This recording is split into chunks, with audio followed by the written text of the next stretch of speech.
ఏమున్నది? అదే మీరిద్దరూ ప్రేమలో ఉన్నారు కదా, దాని గురించి. అలా అని మేము నీకు చెప్పామా?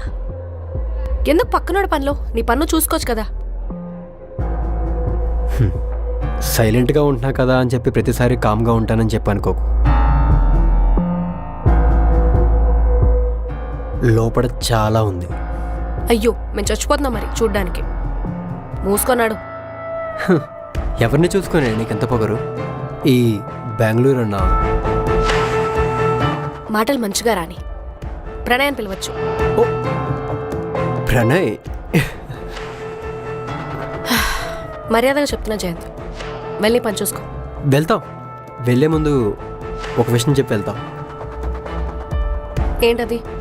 మీరు హక్ చేసుకున్న ఫోటో నా దగ్గర ఉంది. ఈసారి డైరెక్ట్గా చూపిస్తా. టీచర్స్కి లేదా మీ ఇంట్లో వాళ్ళకి. వాట్? పిచ్చి పిచ్చిగా ఉందా నీకు? హలో హలో ఈషా, నువ్వు బాగానే ఉన్నావా? ఓకేనే. తిన్నావా ఏమైనా? లేదు, ఆకలిగా లేదు. ఏం కాదులే ఈషా, అంతా సెట్ అయిపోతుంది. రేపు ఏ టైంకి వస్తావు? లేదే, నేను ఇంకా క్రికెట్ మ్యాచ్ అయ్యేంత వరకు ట్యూషన్కి రావాలనుకోవట్లేదు. సిక్ లీవ్ సబ్మిట్ చేద్దాం అనుకుంటున్నా. షూరా? షూర్. అయినా ఇంకెన్ని 2 days. సండే మ్యాచ్ అయిపోయిన తర్వాత చెప్పు ఏమైందో. సరే ఈషా, కాల్ చేస్తాను. Okay, bye.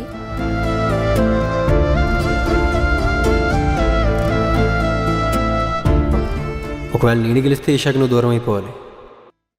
ఇఫ్ నువ్వు గెలవకపోతే ఒకరి మీద ఒకరికి ఉన్న ఇష్టానికి వాల్యూ లేకుండా పోతుంది.